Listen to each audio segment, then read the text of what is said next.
ব্যবসায় সবসময় কয়েকটা ফেজ থাকে। হ্যাঁ, আমরা বলতাম যে যা আছে কপালে, এইটা একটা স্টেজ। আর একটা হলো অল হালাল, আর একটা হয়েছে যে কামড়ায় পড়ে থাকো। বুঝছেন মানে কি? যা আছে কপালে মানে হচ্ছে টাকা আছে, অর্ডারস আনো, কাস্টমার আনো। এই কাস্টমার আনলে পরে রিটেইন কেমনে করবো, রিপিট কেমনে করবো, we will figure it out. Just grow. আগে আনো হ্যাঁ, কারণ কোম্পানির মধ্যে স্পিড থাকা লাগবে। তো এটা হলো একটা স্টেজ। আর একটা স্টেজ ছিল অল হালাল, সব কর যা ইচ্ছা তাই, কিন্তু লস করে কিছু করা যাবে না। মানে যা করবি 2 টাকা বেচা 4 টাকা আনতে হবে, তাইলে এই জিনিসটা কি আমরা করবো। আমার টিমে আমি এটা কইলাম যে জানুয়ারি ইজ অল হালাল। সিএও এইভাবে কইতো যে ভাই লেটস গো হালাল, ঠিক আছে, এইরকম ভাবে বলতো। আর তারপর হচ্ছে গিয়ে কামড়ায় পড়ে থাকো, মানে সব কাইডা কুইডা বন্ধ করে দাও, কামড়ায় পড়ে থাকো। অর্গানিক ভাবে যা আসে, কাস্টমার রিপিট করে যা আসে, টিমে এফিসিয়েন্সি আইনা যত পারো, যতভাবে পারো, লো পারফরমার যেগুলো আছে সব কাইডা সেটা ফ্যাট ফালাই দাও।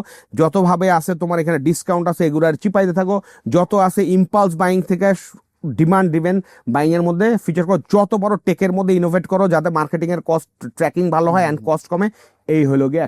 সো এখন যখন আপনার হইলো গিয়া অল হালাল অ্যান্ড আপনার এই যে কামড়ায় পড়ে থাকো সেশন থাকবে, তখন আমি এফিসিয়েন্সি চাই।